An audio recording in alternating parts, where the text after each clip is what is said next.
Why does my screen look crooked though? Well, that's just.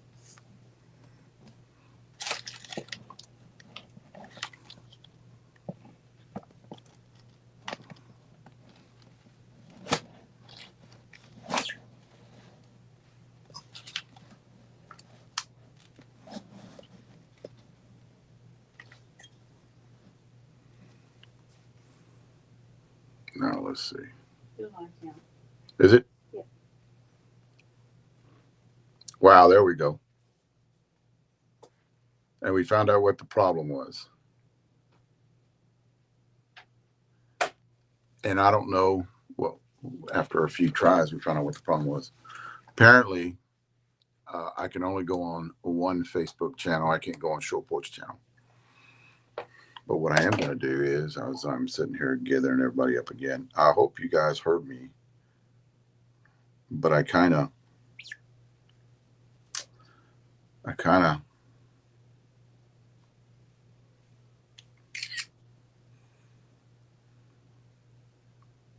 talked about it. There I am. I want to share this with. Bear with me, guys. We got at least got it fixed.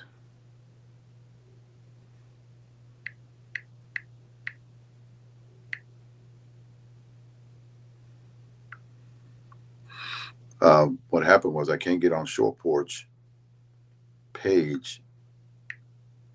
I got to try it another way. But as of tonight, I want to get through this because we're already running 20 minutes late. So what I want to do is kind of, there we go, up and going. I was wondering why you guys were getting off. Earlier. I got my grandbaby with me. He slobbers all over me. Anyway, there we go. I can see. I don't want to do that, though. I'm going to get off of that. Pull it down. All right, guys, I'm going to start all over again, kind of talk about what I was talking about earlier. We might run a little long tonight, but that's all right. Y'all guys can go back on that East Coast. A lot of you guys are out playing softball this weekend. Florida's got a big tournament going on there. A lot of Short Porch people, and I'm not liking this. A lot of Short Porch people are out there playing, and good luck. We got Clem and Trayer in New Mexico playing. Good luck to them with the Powerhouse team. Seeing it doesn't look bad there.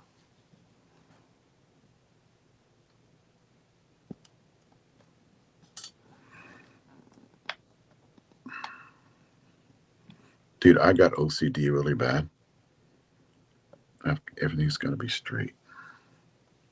That kind of freaks me out.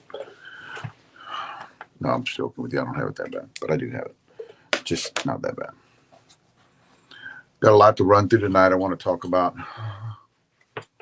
a lot of things here. I can't do that. I can't look at that. I can barely look at it when it's up here. And then I want to see you guys talk. I still can't pick up anybody talking either. Because I'll have like 8 comments on here and I have 100 on when I go back and look at all the comments that are being talked about or said. I do want to talk about softball this weekend. Everybody's getting out and, playing. Cage is at a tournament this weekend, set up with a booth. And he can chime on here. And he's got a lot of bats with him. Cleaned the warehouse out almost with a lot of these bats. I'm going to talk about bats at the end, but I'm going to talk about a few things at the beginning, kind of question and answer kind of thing. I know I can't see the questions, but this is from the last couple of weeks. I've got a lot of questions you guys asked, and I kind of want to go through them a little bit. YouTube, like I do every week, guys. YouTube, Instagram, TikTok, Facebook. I I think I am sharing tonight with that other channel too, but I just couldn't, for some reason, it was giving me a green screen whenever I pulled up Short Porch. And I probably got to get, I'm an administrator to that account. Facebook Short Porch got a lot of followers on there, 14,000, 15,000 followers on there. And I kind of wanted to reach out to them, but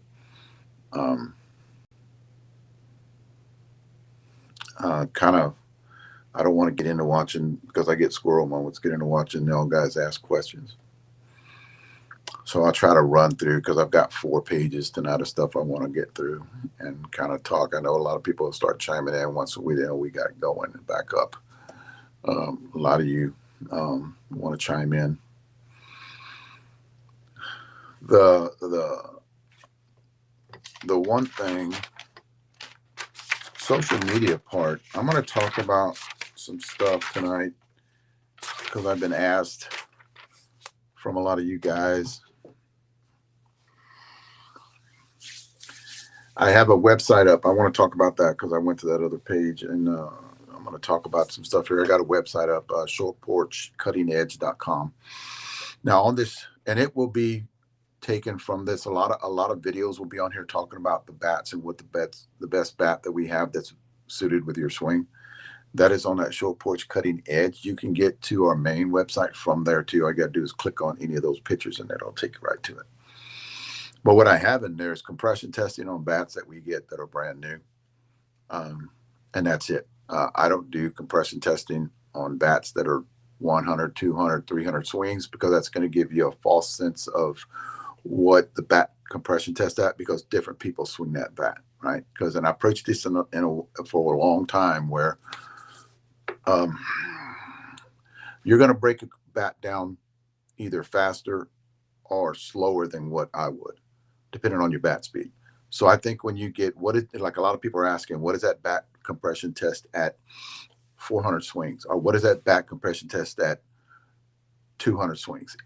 There's no right answer to that, because you don't know the bat speed of the guy that was swinging it. You know, how long did you bring it down to a 175 compression? And I keep trying to answer this question, and I keep getting the same question over and over again, but there's no right answer, because it all depends on you. Because I'm going to break a bat down slower than what a 95 mile an hour guy is going to break a bat down in. Our lady's going to break, a lady's going to break a bat down on a compression slower than what I am. So there's no right answer to that. So that's a question with Short Porch. That's a question that it is just, I get it a lot. How long did it take you to get down to that 175 compression? And I can't answer it, because I can tell you what but then again, on my personal stuff, right? But all of our guys swing all the bats. When bats are sent to us from Short Porch, or we get bats from Short Porch, or somebody wants a bat that is in our little group from Short Porch. So and we all hit it. You know, what we do, guys, and ladies, because my ladies' viewership is through the roof, what we do is we break bats in for the ladies, because we know that it's going to take them a lot of swings to get that bat broke in. So Zena and, Tammy that hit with us, we'll take a bat out, and on our first round, because we usually take cuts on that first round that are not at 100%, and we break their bats in for us. After that, we don't touch them. Because we do compression test them out after we get through hitting them. And if it's a little high, we get them down a little lower before they take them, and they're gamers. Women can swing bats. The women's lifespan on a bat is a lot more than what a man's is, because the bat speed that they have. So when you guys ask a question, it's going to be different about how long does it take a bat to get down in compression. It's different with everybody, and that's what we talk about. When we're up here talking, that's what we talk about. When it comes to spreading the knowledge from the movement. Like getting fitted. Everybody out there, and you guys, and I keep saying this, and I actually start putting the shorts out there, and I talked about this a while ago when I was having a blue screen. Is our shorts are taking off. I think what I did in here, and I do want to talk about it because I'm pretty excited about it, but I do want to talk about our channel is up on our YouTube. Only YouTube. That's not counting all the other channels I have that I'm running off of tonight. This is only YouTube, not Facebook. You know, it's up 359%. I'm running 112,000 views every 28 days. At my peak with senior softball bat reviews, it was 60,000 views every 28 days. And the shorts are blowing through the roof. You know, everybody out there, the shorts are just, and we have an AI that runs the shorts too. So it's giving you a lot of information on the shorts. And they're taking out these little clips, you know, let's say creatine or vitamin D, you know, or weight distribution in the bat. You know, the DDT just went up this morning. We went up DDT, right? I was telling, and I did this, guys. You know, don't think it broke, but I did this. I pulled it off because I wanted weight distribution on the DDT. A lot of you guys that like this bat, hold on. I'm not going to talk about it tonight, but I know this is a big demand for this bat. A lot of you guys out there like it. Just hold on. But these little clips are picking that up, and it's a 30, you know, second, anywhere from 30 second to, and it gives you good information, straight to the point, because it's AI, you know, and it has me talking, but it has me cutting off. Like I'll go back and forth, and I'll be cutting off. This, I don't know if you guys heard me talking about this. I'll talk about this in a minute. This is actually water. This is my Texas water alkaline level, and it's pretty high. That's the reason I buy it. You know, it's better than that stuff, expensive stuff out there. But this is creatine and methylene blue. I'm not going to talk about the methylene blue tonight. I'm going to give it another 2 weeks. But I like it. Just to let you guys know. A couple other things I'll probably go through in a minute. And since we're getting them, a lot more people start chiming in here.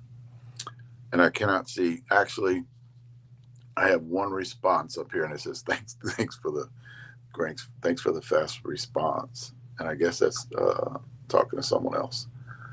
But like I go over here and I've got all these people chiming in. And Dennis, right, squirrel. And I don't know if you heard me, Dennis, talk earlier, is you sent me that picture, and I wanted you to get a hold of Todd and tell him to take it down. But if he's watching tonight, Todd, take that picture down. Wow. I do need to take that one down. Anyway, guys, and I know this is not a squirrel moment, Dennis, that I'm working on right now. This is getting rid of something that I didn't need up there. You know, it's funny because that says 11. I say 21. But the shorts, the YouTube channel's taken off the shorts. I have that Short Porch Cutting Edge, that website. It's going to have a lot of information on there. I'm going to do little reviews that I put in behind that, basically tell you about the bat, you know, spin tech, you know, talk about the spin tech, the compression on the spin tech. Our spin techs usually compression tested 220. Our non-spin tech, which is, this is one of them right here. This is a non-spin tech. It does have it on the knob, but this is a non-spin tech, and it compression tested 200. And the barrels on that, it's going to be like a review, like I used to do, but it basically talk about our bats. And it'll be right after when we take a picture of the bat, you know, how it is on the website, and you can actually click on that, take you right to the bat if you want to purchase it. And it'll have, I've already got a couple of reviews on there. I've got this one just recently went on there. Right here. This is the senior softball bat review. Bat, a badass bat, guys. A lot of people have been questioning me about that bat. It's a 12-inch barrel, and it takes a little longer to get there because it is a spin tech. You know, compression tested 220. It takes a little longer to get there. Usually with us, the ones that compression tested 200, and that's the way it's going to go across the board. You get a bat that compression tested 200, it's going to be quick. It's going to get there quick. What we have, and this is across the board when it comes to every bat that we have, is we're getting, oh, there you go, Art. Thank you. That was with the other bat company, right? Art asked me questions about one of our bats and the other bat company on the weight distribution. The one thing I can do, guys, is if you call me about weight distribution and another bat and compare it to a short porch bat, I can tell you. I remember all that in the last 15 years. And that was a bat from what, Art, about 6-7 years ago that you asked me today. And I can rattle off the weight distribution numbers on a lot of bats that I've done over the years. I could just remember that. And basically better fits you in a bat that's ours because I can get you pretty close to that weight distribution number that you talked about today.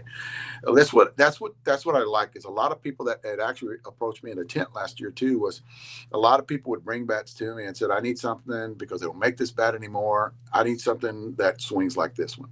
And then right away I'll reach over and I'll grab a bat from ours, and they want it to be a short porch. And I'll grab a bat from ours and I'll set it in front of them and go, no, this is not the same as this one. I said, yes, it is. And if you guys were at the tent, you could see I carry my little scale with me, and I have to prove it to them because theirs is labeled different than ours. Again, in short porch, I think labels a lot of their bats, like the balanced bats, are spot on. The half-ounce end lows, 3/4 ounce end lows, 1 ounce end lows when Brandon Murray was last year, spot on. They're doing it the right way. A lot of companies out there in the past, I won't name any names, I'd say a lot out of 24, right? I would say about 10, 11 maybe weren't doing it correctly. And if you guys go back and look at those videos that I'm actually putting out recently, because I'm putting behind the scene videos out, you hear me talk about it. That's the reason I'm releasing all of my behind the scene videos, guys. And they are a lot of them because I do talk about this for the last 15 years about weight distribution. What is better? Just okay. Somebody asked me this question the other day. I'm gonna kind of find it. Somebody was asking me the question the other day, and this is when we were talking, and me and Jeff talking about weight distribution. And we're talking about compression testing. Don't get too caught up in compression testing when it comes to different things. I was asked this question, and I can't take this. I cannot take this far. And if I take it far, I'm going to give up too much information. So you have two different bats from two different bat companies, and they both compression test at 170. Do they perform the same? I've been asked that question, and it's a good question. I will say that. But listen, guys, you have two different bats, two different bat companies, and they're presented in front of you, and they both compression test at 170. Are they the same? No, they're not. And I'm not going to give you the answer. You'd have to do another. I'm just not going to give you the answer because that's fixing a lot of people's problems out there. So they are not the same just because they compression test at 170 across the board. They're different bats. They're going to perform different. There are two different reasons why they perform different. So that's a question a lot of you guys ask me, and I just want to clarify it right now, and you can hear me talk, and hopefully it'll be one of those shorts where you can listen to it. But no, you have two bats. Just because you get them down to 170 doesn't mean, and that might not be your ideal compression either. Like a lot of you guys with short porch, with my guys that swing with me, they got an ideal compression number, right? They can't go to another bat company and get a bat down to that 170. Let's say like mine is 170. I can't go to another bat company and get that on 170 and it's going to perform the same. It doesn't work that way, right? There's two different factors that go into that. And if I'm not going to give you guys the answer to that, because what's going to happen is if that gets out to a lot of these bat companies, they are going to change a little bit. And I've been doing that I ain't doing it no more. I've been doing it for 15 years. So, and the reason we know that is because we've hit a lot of bats too. A lot of my guys, everybody that's hit with me, hit a lot of bats. So definitely, that's not the fact. Short porch, cuttingedge.com. Friday nights, guys, like I said earlier, and I don't think you guys heard me, Friday nights is taking off. It's probably not going to be as big as when a lot of you guys are playing tournaments. So I'm probably going to pull in, as we get more, I'll probably pull in a lot more, but a lot of you guys playing tournaments tonight, you're out to eat. I know a lot of you guys play pool games today and you're just out to eat tonight, but maybe you can look at this when you get home. And that's usually what I get. The return people come back and they'll watch it. we might run into a couple of podcasters tonight, and, which is no big deal. You guys can watch them after. I don't want to, I'm not going to say anything. I don't want to be put on probation again. Bat shavers, I do want to bring that up because I haven't talked about it in a while. The one thing you guys have to understand about me is there's a lot of people that know me, and a lot of people tell me things. And a lot of them aren't rumors, because I'm not I listen to rumor guys. I usually don't do that. I don't listen to what guys have to say. It's got to be proof. And the guys know that I've been talking to for years. And it's still going on. It's still going on pretty bad out there. Just be aware, I've been out of doing bat reviews for over a year now. I don't have my finger on the pulse of all the bat reviewers out there, the bat companies out there. I used to, but I don't know nor do I care what the next best thing out there is. We don't, I thought about doing this in the past. We don't go out there and grab other people's bats that have, are self-proclaimed the best bat out there and start swinging on them. We're just paying attention to what we do. We're happy for them. That's another thing too. We're happy for them. We're the guys behind the scenes that go, good for them. Good for them. We're doing ours. We're outside the box guys. We're doing ours our way, and not the same way. We're not reinventing the wheel. There are a lot of people that have been texting me, and I talked about this earlier, and I don't know if it was on whenever you guys can see me, is there's a lot of people that are calling and say, did you see this where they're copying you? Guys, I don't, and I talked to Leslie and Jeff about this, and we're not going to do anything about, the decal, that was put on a bat out there, and it's just like our decal, like you see on my hat, or you see behind me, it's the same decal. It's a marketing thing. They're trying to get extra people to watch them because they do see the decal and they might think they're affiliated with us. I will say this, and I did hear this rumor too. We're not affiliated with anybody. We don't go through anybody. We have 4 different factories around the world that we deal with. Not one, we 4. We send them our material. We don't use their leftover material. We send them ours. We send it flight. We fly it over there. And then the excess from that material, the material they don't make, we send it back to us if they're not going to make it anymore. That bad anymore, right? We don't leave it over there on racks to actually anybody to use. So we don't care what everybody else says. But one thing is, a couple of things that happened within the last month where, do you see where they're doing 3 things actually just recently? Do you see where they're doing this or see? Well, one of them was something that has been done in the past. So, we did it. It's working for us. The one thing you have to understand is it all comes down to material. Whenever I'm talking about these things, it all is about material. What material did you use on a grip spin? Because a lot of people tried doing that grip spin in the past. It didn't work for them. I will say it now because I accidentally said Dudley actually had a badass grip spin.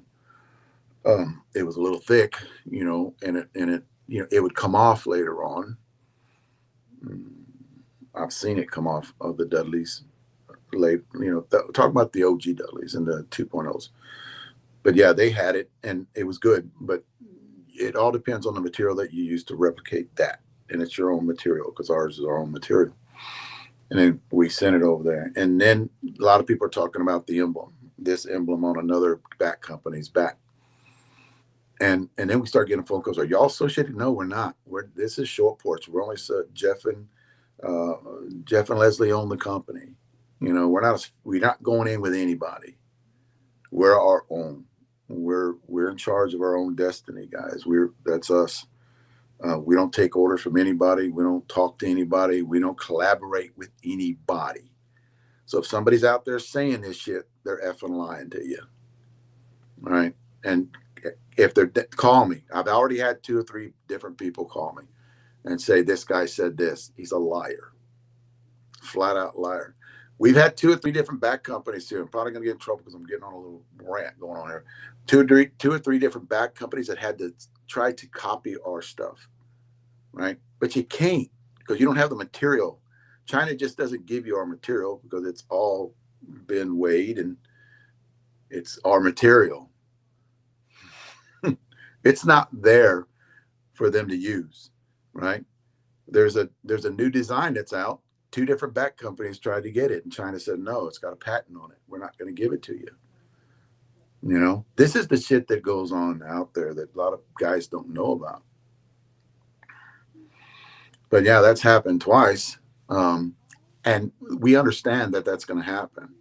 With the grip spin knobs too. Did you hear about they're doing it? We don't care. It's just an idea that Jeff came up with that actually makes sense. So if somebody copies you, it's just who cares? They're trying to better the product. And what we do, good. If you're doing something to better product, which actually betters you, if you want to swing that bat, swing that bat. We don't care. You know, the grip spin, the grip spin on the barrels. You know, did you hear that they're copying you? No, they're not copying us. That was actually done a long time ago. We're just trying it with a different material. You can't use our material because that's our material. We bought it in the United States, shipped it over there. And you ain't gonna pay what we pay for that material either. I just want to clear some shit up. There's a lot of shit going on out there that's rumors that a lot of people run with because they just like starting shit, you know. And what I like doing, maybe a little bit too much, is calling out. And we have receipts too. That's another thing too. You always hear that little slang word. I have receipts. Well, we have receipts. But definitely, I do want to talk about since I'm getting on that little kick. And that was 3 different things. It was the knob. It was the grip spin on the barrel, which was not our idea. You know, the knob came out with Jeff. Jeff started the knob thing, and then other people catching on. Good for them. You know, the material, the trying to build other product that we came up with the idea in is it like the DDT. DDT's got a patent on it, right? Not you can't go out there and just start building the DDT. And if you do, find out about it, I'm going to expose you. I'm going to cut it open. I'm going to show you our DDT compared to that DDT. But because it was before it was Short Porch's idea, nobody had it, and it just so happens to be a badass design on a bat. What I like about it, and I'm kind of ran right into that DDT. I'm not going to go back to what I was talking about, but what I like about the DDT, and I just proved it the other day, is, and you'll see video on it in the next 2 months, is we're doing R&D on a bat right now. And what I like about it, and what a lot of our guys, our signature guys, or our players like about the DDT design is it's fluid. You're getting that same response every time. No feedback. I really can't show you that one. But it has weight here and it has weight here. And there's nowhere for that energy to go down the barrel because this is where the plug's at. This is where that connection is at. It's big. You know, it's 1.5 ounces, 2 ounces right here. And when you hit a barrel, when you hit a ball in the barrel, what happens to the traditional 2-piece is it would you get feedback in the hands a lot of times, and that connection would absorb the energy. But we don't. Our energy stays here. Our energy stays in here, you know, and kind of migrates back and forth in there. That's what we got with the DDT, and Jeff knew all about this, and Christian knew all about this. When I got it, they just gave it to me and said, "What do you feel?" And I told them exactly what I felt, and they said, "Exactly, that's what we feel." It actually has a different swing. You cannot go out and swing these 2 bats together, which both of them are really good, but these 2 bats together, and expect to carry a high batting average. And what I've seen a lot of you guys that start, not a lot, a few guys start swinging a DDT, don't like it. You throw it away within 10 to 20 swings. Don't. you're doing yourself a disservice, because what happens with that DDT, your body starts getting used to it. It's a lot more fluid. It comes around quick, right? I swing a 26 on the new version. I swing a 26. We got a couple other ones coming out next week. We'll talk about them next week. The Jawbreaker, USSSA DDT, and Alan Hancock's DDT. Talk about that later. Got another one coming out. We're going to talk about that later too. I don't want to kind of blow everything tonight about the surprise that's going on. So what we see is you have a fluid, consistent swing. I can put the ball anywhere I want to with a DDT. I think it would raise my batting average. This is me personally talking. Just, I think it would personally raise my batting average. I'm not saying about 100 points, but hell, 30 points is great with me. If you're going to raise my batting average 30 points, playing in that, major plus level, I am happy as shit. All right. So I think in that, it just is me. I think, in my opinion, I think in that AA, AAA, it's going to raise them more than 30 points. One thing we see too with the DDT is you tend to hit things this way a lot harder, because when you're swinging, and this is physics, and when you're swinging, common sense is when you're swinging and you go out for a ball, extend. I found out that I'm hitting the ball further when I extend. When I go out for a ball and I extend, I'm hitting the ball toward the middle, up, far, like really far. Oppo, John Randone came out and hit with us the other day. I actually told him on video, I think Chino, which is a different guy from a different bat company, but I like Chino's swing when he hits the ball up the middle. John's swing hits the ball up the middle. John Randone and Chino Rodriguez. I said, I think this bat would be awesome for you guys because of where you hit the ball. I pull the ball too. I can still pull the ball with a DDT and pull it down and hit it hard. Because when I pull the ball, I'm usually hitting it down, hitting hard, 5-6-0. I'm not hitting at anybody. I'm just trying to hit 5-6-0. So I think the DDT that's what it does. But and I kind of went in. I'm not going to go back and talk about other bat companies, because here's the deal, guys. We're not that bat company where we're going to trash other bat companies. We want them to succeed. Jeff Kessler talked last week about the people, and I don't know how many people's on here. But I will say this. Jeff Kessler talked to me last week about the I can't show you that. That's what's coming. Jeff Kessler talked to me last week about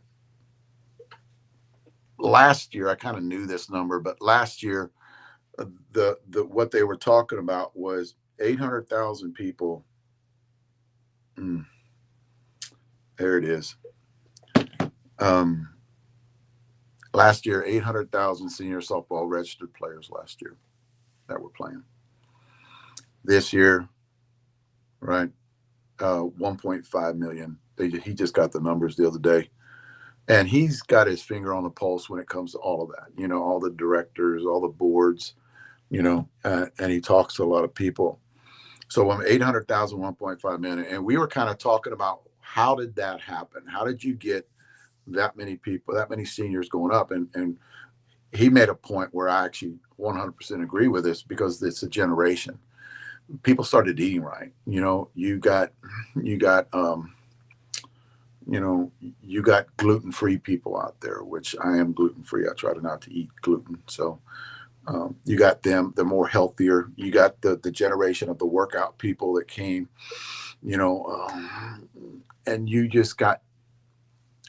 got like what they were trying to push years ago was letting seniors get into health clubs, workout clubs, Gold's Gym for free, because it actually helped Medicare, Medicaid later on, because there weren't so many people in there. So they started changing some things up. I don't think it's gotten to what I want it to go, especially with the food, in the United States, but it has gotten better. I think I see a lot more seniors out walking than I've seen in 10, 15 years. And I think that has a lot to do with it. Fast pitch has grown, 2.5 million. Baseball, you look that big, you're still looking at 17.2 million. Kids slow pitch, 7.5 million. So those are just some numbers, guys, that every one of them are up, So I actually told Jeff, I think everything comes full circle, where you're going to have a lot because senior. We were just talking about this the other day. How big senior softball. And I know a lot of you guys will be listening to me talk tonight. You're not going to understand this, but senior. I mean, not senior softball was big in the '80s. It was huge, especially league ball. The stands were packed in league ball. Your Thursday night with your better teams, and we didn't have some of the best ballparks around like they do now.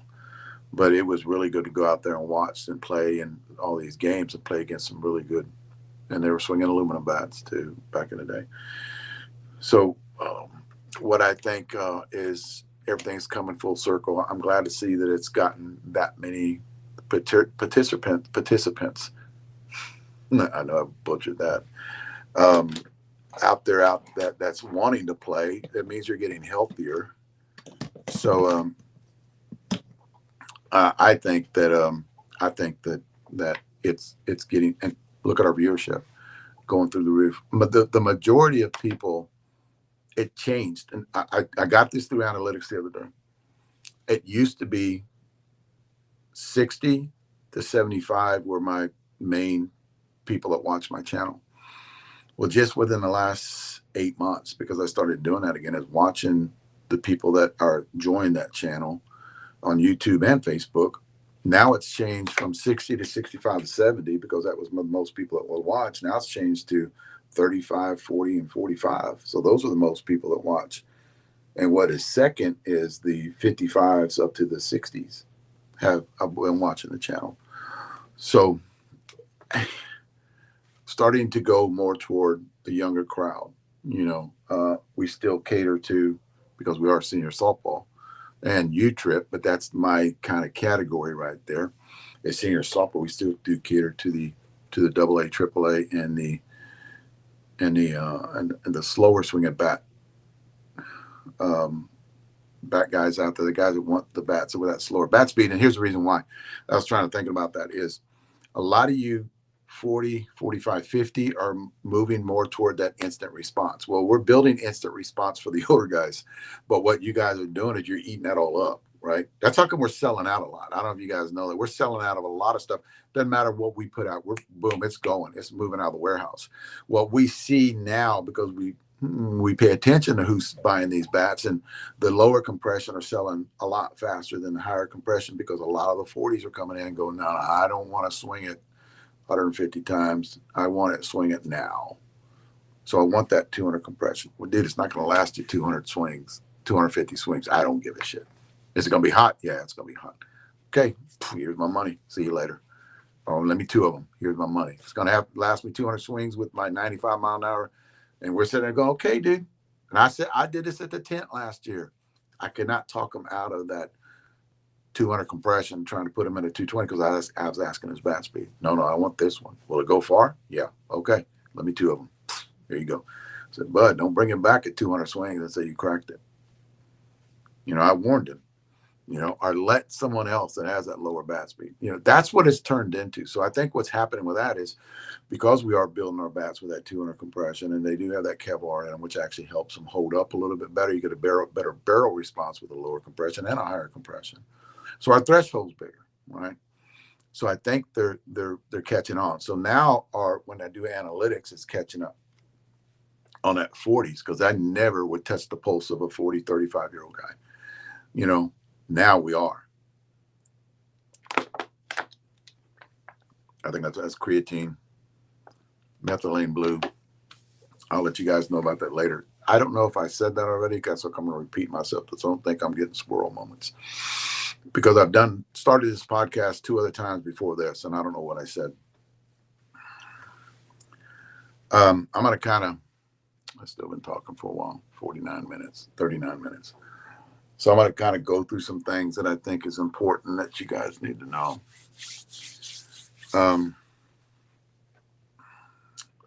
I talked about shavers. Good luck to all the teams playing this weekend. Stay hydrated. That's the big thing too. And I kind of talked about this last week. When you go and buy anything that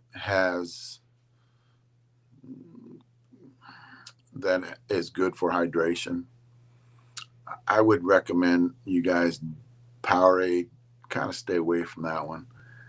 You kind of stay away from Gatorade. Just read the labels, look at your sugar content in Gatorade. The next one I would go to, is Liquid IV. Sugar content's around 11. It's good for, and I don't take a lot of it. Like I said, I take one at night, one in the morning. That's it. Drink water the rest of the day, and then I'll take one when I get home from the tournament, and then get ready for the next morning. Hydrate for the next morning because, dude, you lose. If you're dehydrated, you're losing 40%. I think as 40%, you're losing a lot of strength. Anywhere from 30 to 40% of strength, you're going to lose. And guys, it's all about strength when you're hitting. I hit balls the other day, and the same thing. I got through my first 2 rounds, and I knew I was dehydrated. My third round totally sucked. My timing was off. I was fisting balls, hitting them off my hands, and I knew exactly I quit. I knew exactly what was happening. I didn't drink enough. My dumb ass didn't drink enough. It's something that I preach. It didn't happen. Maybe I forgot. Got a squirrel moment, which happens. Guys, there's a lot of people want to hit with us. I'm bringing on one more guy next week, and I think he's going to fit in. I'm not going to tell you who he is. He's probably watching here tonight. I'm not going to tell you who he is. He used to hit with me years ago. He contacted me. I played with his dad back in the day, and hell of a guy his dad is. But he asked me the other day if he can come out, if I had room, he can come out and swing. And I'm like, yeah.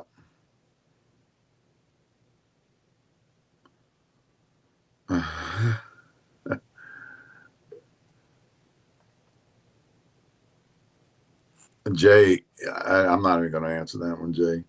Gatorade is good. Is Gatorade with sugar is good for the diabetics? I don't know about that one, brother. I'd have to read that one later, but I think that's an oxymoron. Gatorade sugar is not good for any diabetic. But I do agree with you on one thing. If a diabetic is getting that insulin drop, like you're getting low blood sugar, yes, sugar is good for that. Like they tell you, if a Snickers bar, like if you're a diabetic, guys, and you got that insulin resistance and your blood sugar gets too low. Okay, I see where you're going. It's good to consume Gatorade with sugar because it'll spike your insulin, because a lot of people with that low insulin, is it hypoglycemic? And they get it low and they start to almost pass out, or they start getting dizzy. Yeah, but they actually say if you're that way, carry crackers with you too. You can carry crackers with you if you're that way. A lot of people that are that, pre-diabetic or diabetic, actually will carry a little snack with them where they can just munch on it if they start feeling bad.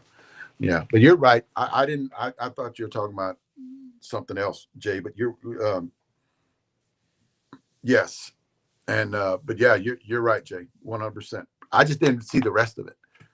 But yeah, if you starting to get an episode, if you're got that low blood sugar, you got to get something in you with sugar, right? So a lot of people say like crackers, just munch on crackers. But if you eat right, you're not going to have to deal with that. I've been around diabetics that actually don't eat right. And what did you eat? When's the last time you ate? Well, last night. I thought I can get through 2 games. No, constantly keep that blood sugar up, But yeah, Jay, you're right. Well, a lot of guys want to. I get this. There was somebody, and he's probably going to watch tonight. But I just want to say, he was watching my Facebook Live, and all of a sudden, in the parking lot, and hey, it's okay if I play with you, hit with you guys. I'm like, okay, go ahead. But he knew that what we do, guys, is we, for one, we have camera going all the time, and I kind of talked to Jeff about this last week, and even when we were doing YouTube. We were doing senior softball bat reviews. It was hard to entertain people because you were doing a review on a bat. So you don't want to be a dick. You can't no close practice. It has nothing to do with being a dick. It's a job, right?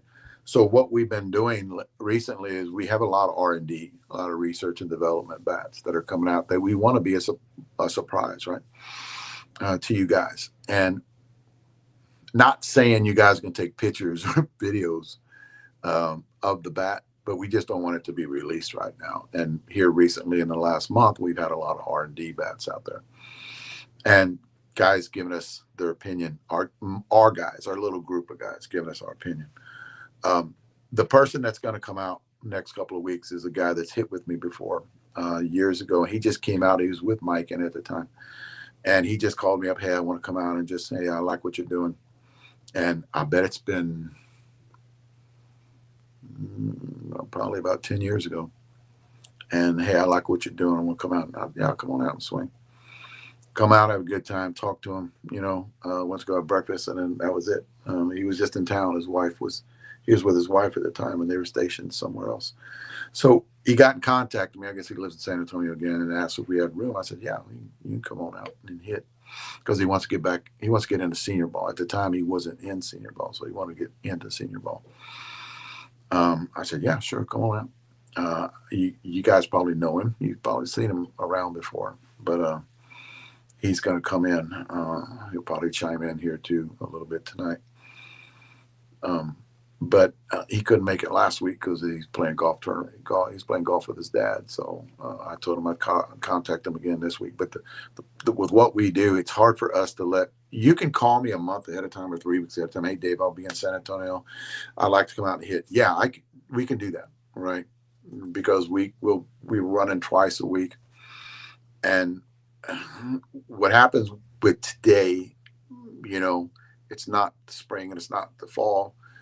Guys, 11:30, it gets hot. And us seniors don't handle that hot weather that good, because you got to go out and pick up balls when we're done. I have a good group of balls that I have, and we don't have to keep picking them up. We can run one round with 8 people, and we're done at the end, right? And we got rid of all the balls with 8 people.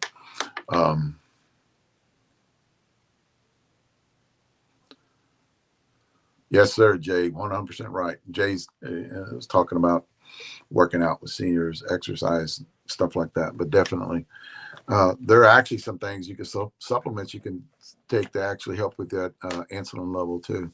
That on the pre-diabetic.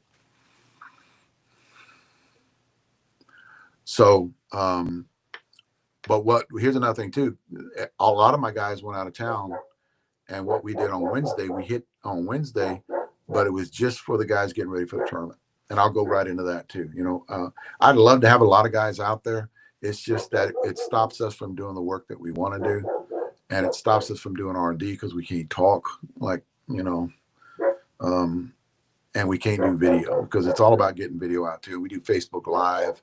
A lot of guys want to talk to us, and we're trying to talk to you guys out there that are watching Facebook Live. But if you call me up and we can schedule something, that'd be awesome. The one thing that we don't, I've had this too, is a lot of guys that are part of bat companies or sponsored with a bat company can't come out. I'm sorry. It's hard saying that because a lot of those guys are my friends. And, if you come out, you can't be swinging your bat on video. So, that's just common sense. A lot of bat companies out there will do that. And plus I have those guys. I have those guys that are swinging our bats, Trey, Clem, Billy Husta. You got Mike Garibay, Zena, Tammy. Those give me so much information off of the stuff. Charlie Mueller, Murray Williams. I almost forgot you guys, but y'all guys are out of town. But yeah, those guys give me information on how they like the bat, how soft it feels.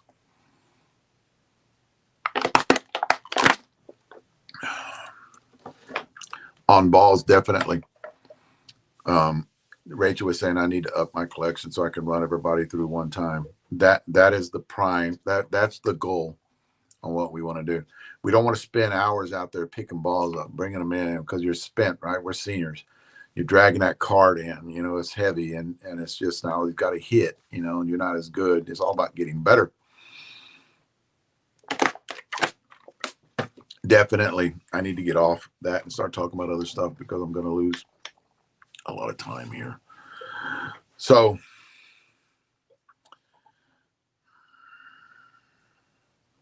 I'm going to go right into a lot of you guys have called me, and I want to get to this point, and this is going to be a point that, wow, this is going to be a point that I was looking at my battery life. This is going to be a point where I've said this before, and I do want to clarify it. A lot of you guys ask me, hey, I just started playing senior ball. I want to represent the brand. I hear good things about you. Can you send me 2 bats?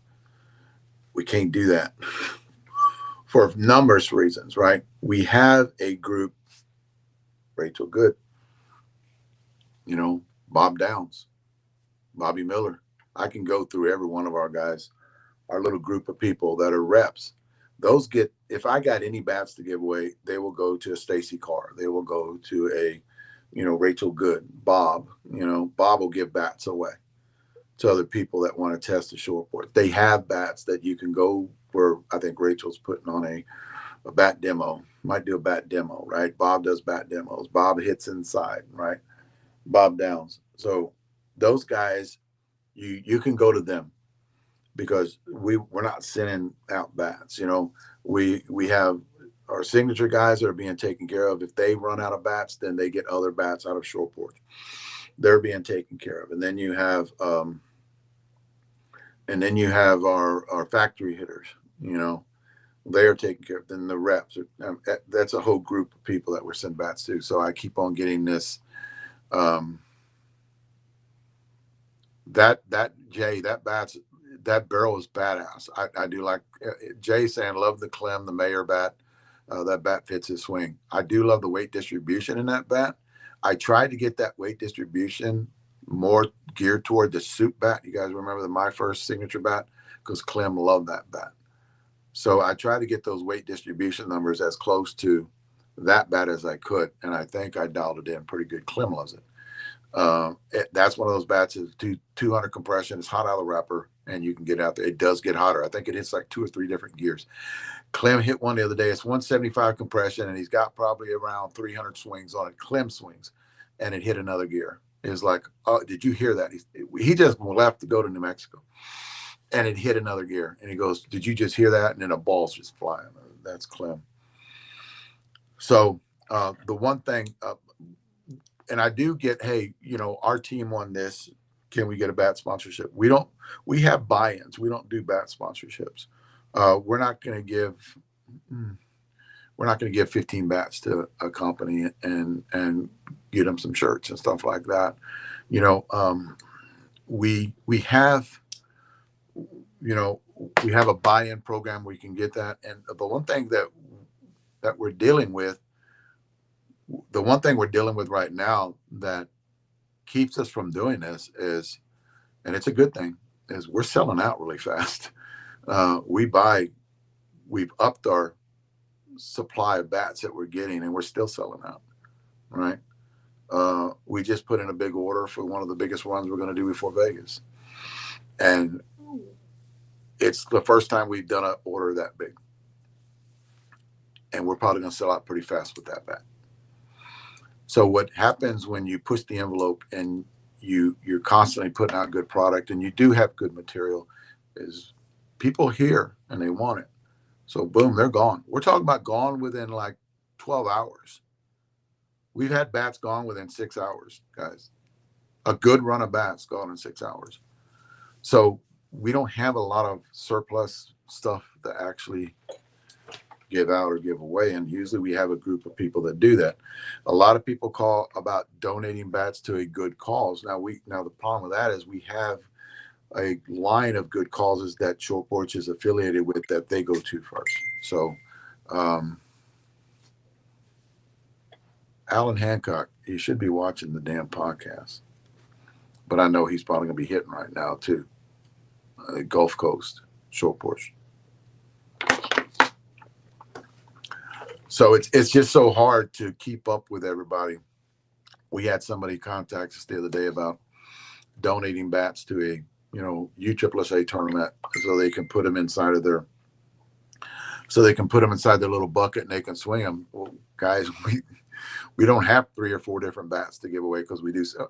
Adam Fowler bat was just launched the other day. It's gone.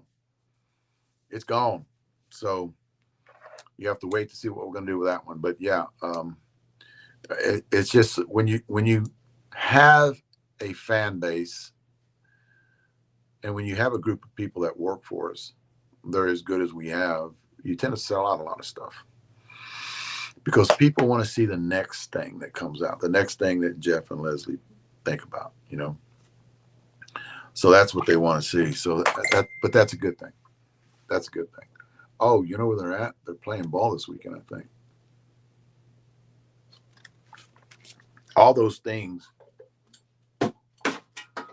that went in, guys, just to let you know. That was a bank shot.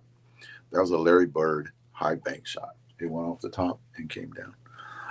Proud of myself because I don't play basketball. So here's the deal.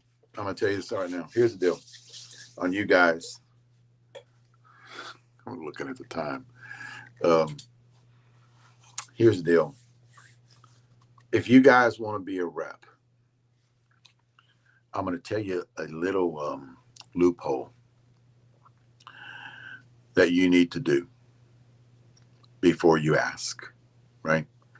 For one, we have reps. We're trying to get reps in every city, every state in the United States, right?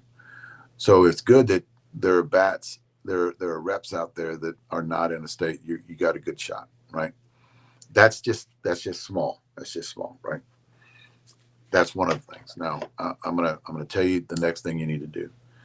You need to be a social media freak. Somebody that posts videos, right? Somebody that go out and talk to people. And Jeff was talking about Nunez, Jose, I think is what it was. Jose went around when he got his bat and he went to, Ed Rose and hit with Ed Rose. He had a few of his bats, put them out there for everybody to swing. That's our fact. That's our hit. That's our signature guy. He went with Woodlawn. He went to Woodlawn Hitting Club, took his bat out there, showcased his bat, right? That's the kind of people we have. So if you want to be a part of that group, you got to be like them. You got to be like us. Somebody will sit there and talk about hours. Somebody's got to know the movement. Somebody's got to watch this and figure out the movement, weight distribution numbers, barrel flex, bat speeds, especially. Number one is bat speeds. What's your bat speed? You want me to fit you into a bat. If you want to be a rep, you got to know all this, right? And in Vegas, guys, you want to come up and talk to me? My reps want to come up and talk to me about this. I can explain it to you. It's not that hard, and I'll have everything in front of me. You want to come in Vegas? Come talk to me, right? I think all of our reps need to, are educated in that, bat speed. First thing, hey, what's your bat speed? What bat did you swing that was a badass bat? I need to weigh that bat, right? Those are just little things that you need. Social media is big. You have your Rachels out there. You have Stacy out there. You got your Bob Downs. You have Nunez out there putting video after video after video out, right? That will not just with us. And I'm not talking about, I'm talking about if you want to be a rep for any company out there, you have to be a social media giant. What we do as a company is we like that.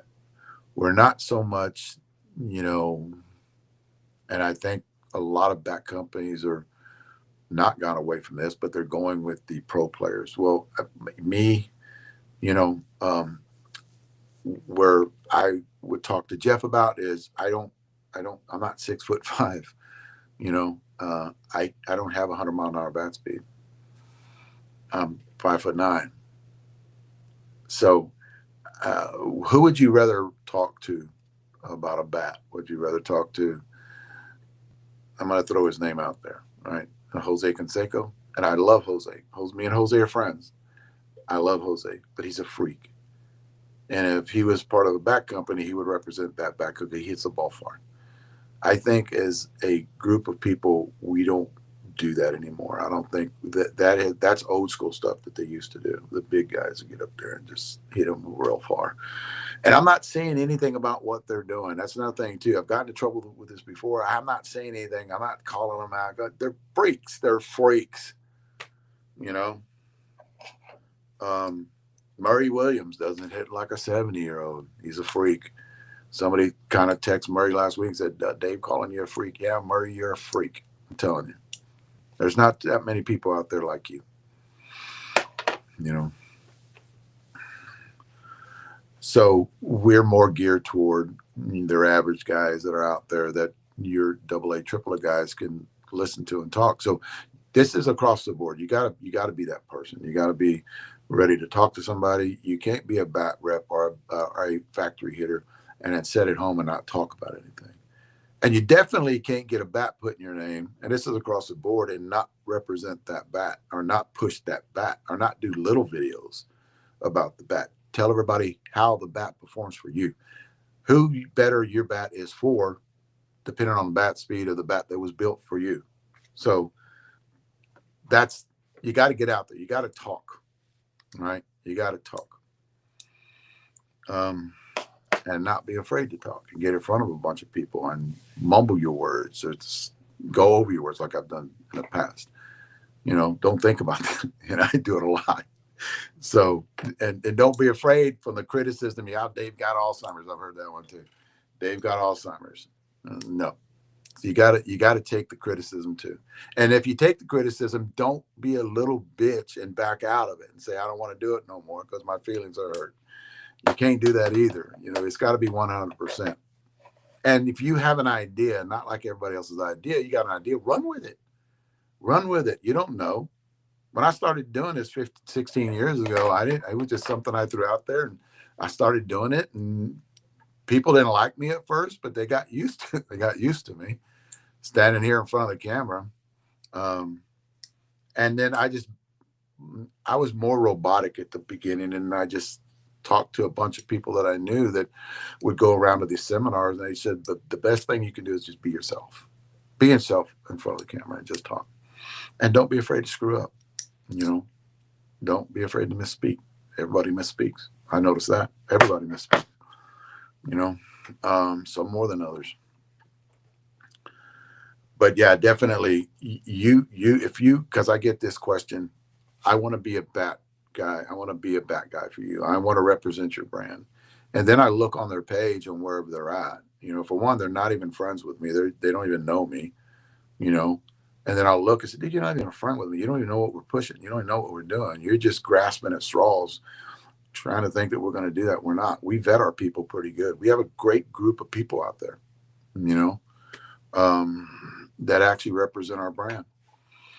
Another thing too, guys, Jeff talked about this too. You cannot, if you're going to represent our brand as a rep or as a signature player or as a factory hitter, you cannot pick a side. And I'm totally honest with you. We sell bats to everybody. You pick a side, you're gone. You know, I know there's a bunch of social media stuff going out there, politics. We don't do that. We do not do that. You know, we want this to be a safe space where people can come and don't worry about politics. Don't worry about anything. And represent a brand, and don't have to worry about who they voted for. And if you do, that's the worst thing. If you get up there on social media and start putting up your political views, and that's a big no-no. That's what, and I think that's with any company. I just don't think I think there's a lot of companies out there that frown upon that. There is companies out there that are with softball that they do have some people that actually trash other people, and that's not us. We don't do that. We frown upon that. And you won't be with us long if you do that. I'm here to tell you, you won't do that. So you got to watch your social media platform. It's got to be clean. It's got to be good. You know, because if you're wearing our hat, if you're wearing our shirt, and you represent something else that we don't agree with, that's not a good thing. But that's with any company you work for anyway. And that's the way we want it ran, just like that. So if you want to, I mean, I'm just telling you guys, I would hate for you guys to get in with a good company out there and all of a sudden you get mad at somebody because they said something on social media and then you attack them, or, you know, you don't like the political views of the other party and you start ripping on them because they did something you didn't like and you're representing us, you can do it. It's just not with representing us as a factory hitter or a signature player. And I think that's with a lot of good companies out there, and I learned that with the Spurs, right? Whenever there were some things going on there back in the day, and my wife with human resource, and I learned a lot of that from her.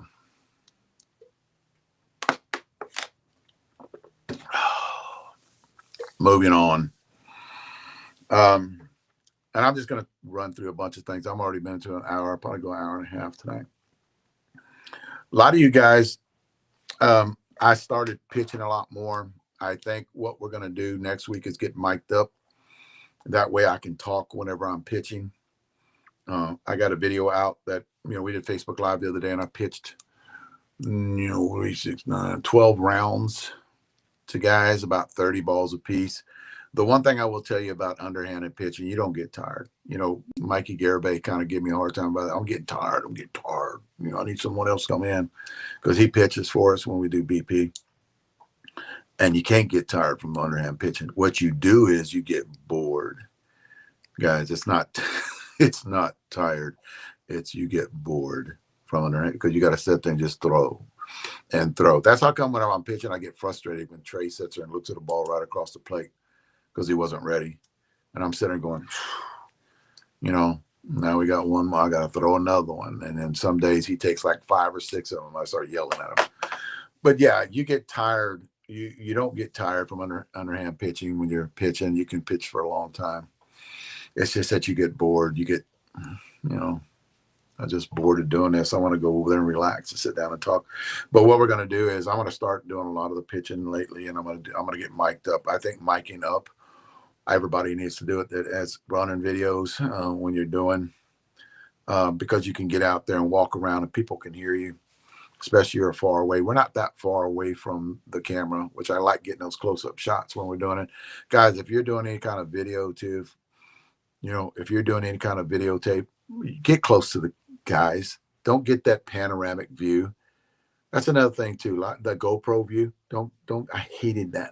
And put the camera down lower so you can see the trajectory of the ball. Get it about 2 feet off the ground, right? No more than 3. About 2 feet off the ground. You get it about 2 feet off the ground and you start at an angle. Yes, Jeff, mental fatigue. That's basically yes. You walk off, slap yourself in the face a couple of times, suck you down a Gatorade and get your ass out there.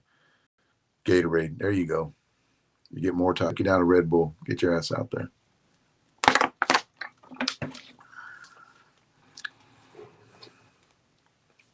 See, I can't even say mental fatigue. You're out there for 3 hours and you're getting mental fatigue. Jeff, no. Mental fatigue for throwing 30 rounds and then you take a break. Next guy got to get warmed up and get in there. No, that's not okay. That's not mental fatigue.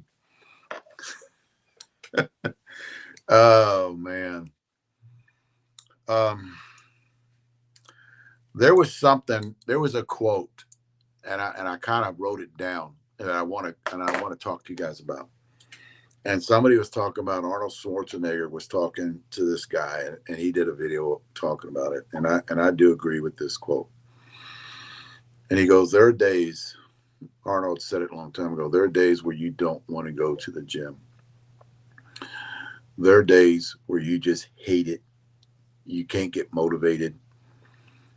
And the one thing that he said to this guy, when you have those days, you still need to go.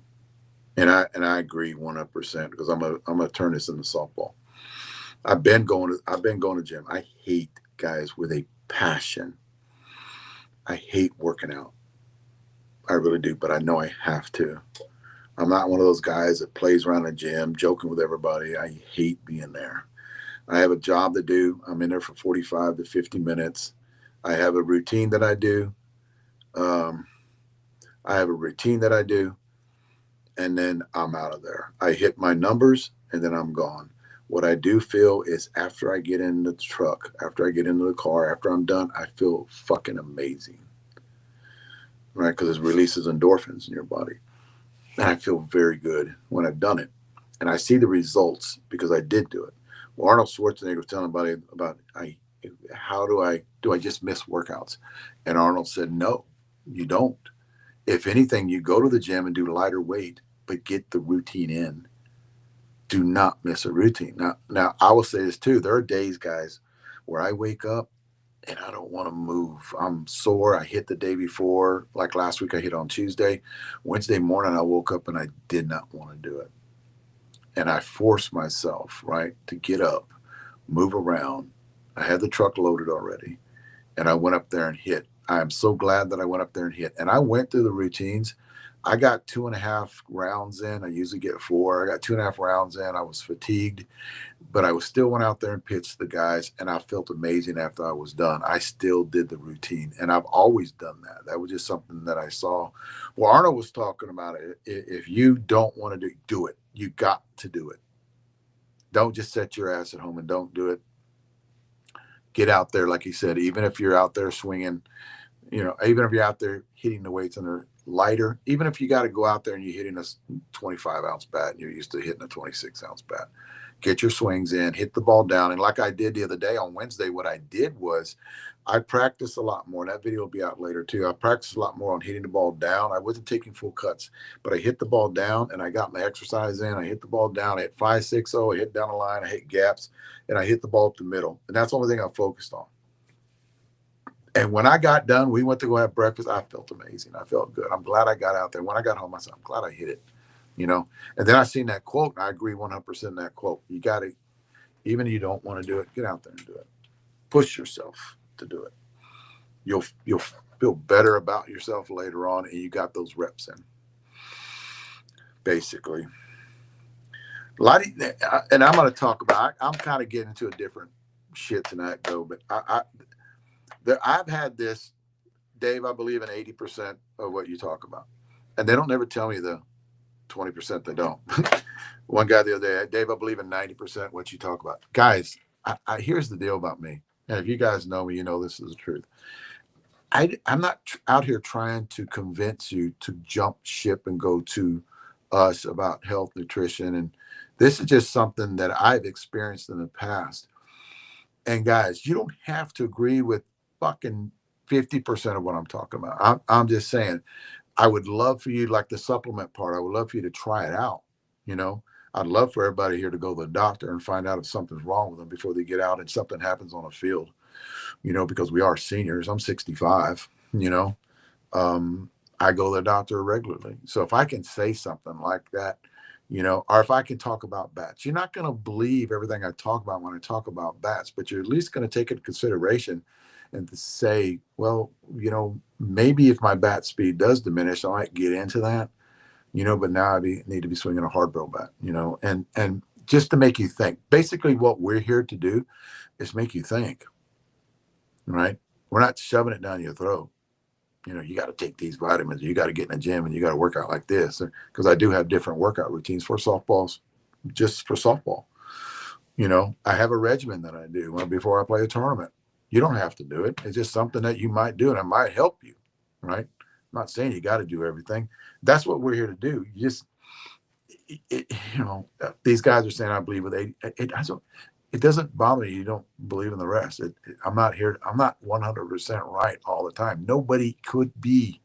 And I walked into this saying this, even when I did bat reviews. I talked to somebody the other day. What do you consider a clutch hitter? And I told him 80% of success is a clutch hitter. You can get 75%, but my goal is to reach 80%. You're not going to be a 100% clutch hitter. I don't think anybody is, but I want my numbers to be 80%. I want to walk to the plate with a game on the line, and I want to have 80% success rate at that plate, right? I know I'm going to make mistakes, and those are my mental mistakes when I bite on something I shouldn't have bit on, or maybe I get too aggressive, and that's just from BP. You just got to do that in BP. You got to learn that in BP. Put yourself in clutch situations when you're taking BP. That's how you can overcome that. That's why you can get that number higher. A lot of you guys are 60%, 70%. Well, what do I work on? Visualize when you're at the plate. When you're up there hitting, visualize the game on the line, right? Not when you're tired at the end. Maybe you're in the middle. Don't tell anybody what you're doing. Go through your routines, visualize the game on the line. People are yelling at you, cursing at you, calling you a fat ass. You got to think about that, right? Visualize the hit, visualize the home run. That when your mind, you've already done it before. Even when you're sitting at home, visualize that shit. That way you've done it before, right? I learned that from powerlifting. Visualize yourself lifting a weight when you're doing bench, doing squats. You visualize yourself doing it. Carried that on the softball when I was in my 20s, carried on softball. So you would do that when you hit balls. There's a little routine you got in there, 10 balls. You visualize every time you get up there and hit. Game situations. Not really a home run. Runner at third. Number 5 or number 7's at third. You don't want to hit a home run because it's like hitting a solo. Hit the ball down somewhere. If you keep putting yourself in that situation, it gets easier. So the agreeing with me part, guys, we're just out here to show you a different direction. And that's what Short Porch does. Go in a different direction. We're not trying to reinvent the wheel. We're running Kevlar. It's working. The big feedback we got on Kevlar a year ago, well, actually more than a year ago, right after Vegas. Big feedback. It don't work. It doesn't work. I have audio of all the people actually said. I might put it out, and I don't want to be that fucking guy that goes back and said I fucking told you so. Like it did, like we talked about, it did work. But I have audio, and I kind of listen to it every once in a while just to light a fire underneath me where these guys out there think they don't know shit about bats. That was so funny, man. I need to audio tape this because only time will tell. Only time will tell. And I was, we don't listen to that shit. We don't care. You do your shit. And he's with another bat company. Yeah, way to represent. Yeah, that's all I can say. There's been a few of them like that through the years. But we're just here to throw something at you. If you like it, test it out. If you like it, even with the supplements, TRT. A lot of guys out there don't agree with TRT, and I understand that. I'm not telling you to take TRT. I'm telling you I've taken it and what it's done for me. Got my quality of life back. Lost some weight. Got some strength. Made me want to play again, because I was on the couch, guys. I was that guy.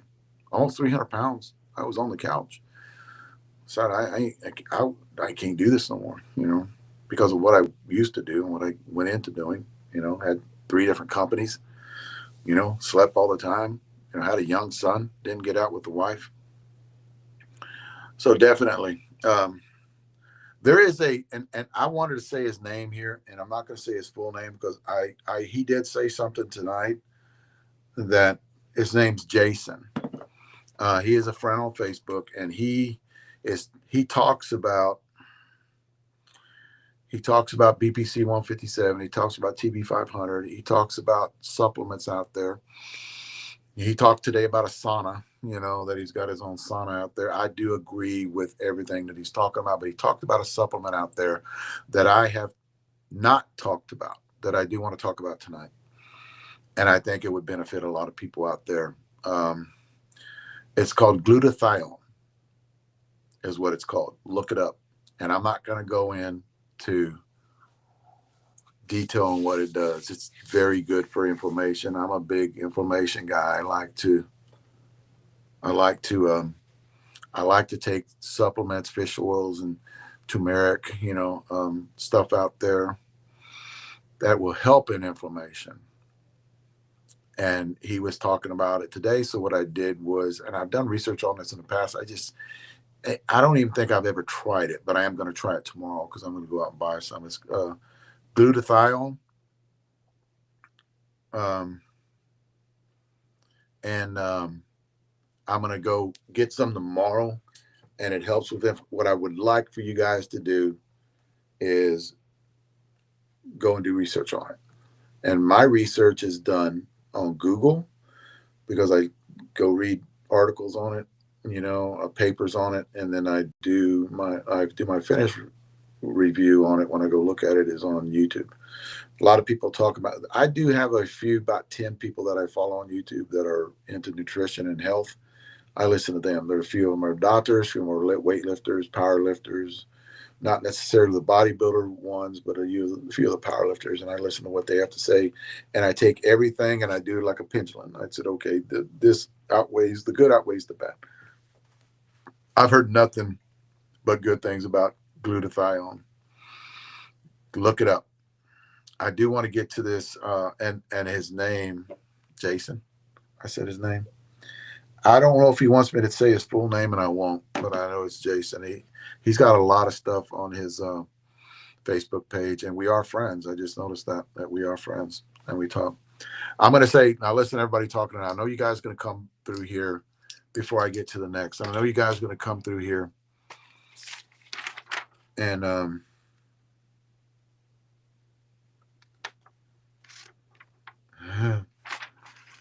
any of you guys, and I kind of saw this, and I do want to talk about it. Any of you guys out there that get on that senior softball buy, sell, and trade, answer the questions. I deleted like 4 different people today because they didn't answer the questions. I am going to have. Jeff asked me are you going to have the newer bats on the new on the new website soon? Yes, I am. I'm talking about the softball, the Short Porch Cutting Edge website, shortporchcuttingedge.com. Yes, I have 1, 2. I have 3 bats sitting right here in front of me. I'm going to talk about it in a minute, and those will be on there. Definitely talking about, compression, how long it takes to break it in. That's basically what the review is going to be about, how hot it is, just stuff like that. Big trouble, Bob. Big trouble. Bob says sorry he's late.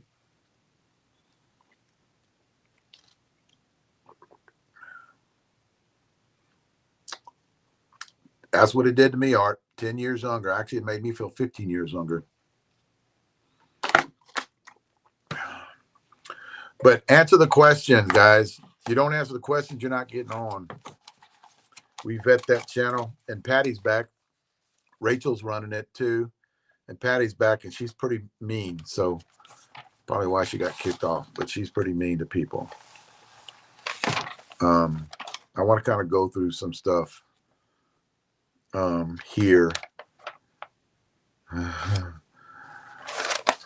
I know I've got this question, and I want to talk about it tonight, and it's about my son. My son is an outfitter. My son is a guide. He is starting up an outfitting company this year. The problem is if you want a whitetail hunt, he's booked up at the end of the year. So I'm going to give you guys, because I've had this question asked to me in the past. He can run some axis hunts, and this year, and then next year he's working on getting some dates for whitetail. And we're talking about in Rock Springs.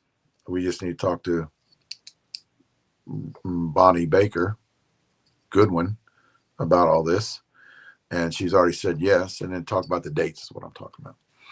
He's going to have a group of guides that actually work with him. He is talking about for next year New Zealand hunt. So if you guys are interested on those New Zealand hunts for next year, he can get you a good price. And we have already had our YouTube channel, guys. That's actually going to change a little bit because we're going to name it something else. The guide company that he's actually starting, he's going to run it. He's going to book it. Something he's actually been messing with for years. And we have exotics. We have all kind of animals that different price ranges that you guys. I know a lot of you guys out there hunt, and I love axis meat. I actually ate some yesterday. And very good for you. And a lot of our meats is wild game meats that we have here. Very seldom when we go to the store and get steaks or hamburger meat. That's all done here. So Um, definitely, I will give you guys a lot more information if you guys need. I can get you his number. You can call him up. I've had a ton of guys actually ask me about access hunts because I would be working for him because I do guide whitetail, I guide turkey, nothing two turkey hunts too that will be in there. I guide turkey, I tell whitetail, and I guide a little bit of access, but I love hunting access. Great meat for you. Um, so if you guys ask me that question again right now, I'm going to forward you right to him. And then he can set something up. But I know he shot a tar and he shot a red stag in New Zealand about a month ago. And if you guys are interested in doing those kind of hunts, get a hold of him. Get a hold of me first, and I'll give you his number. You guys can get a hold of him.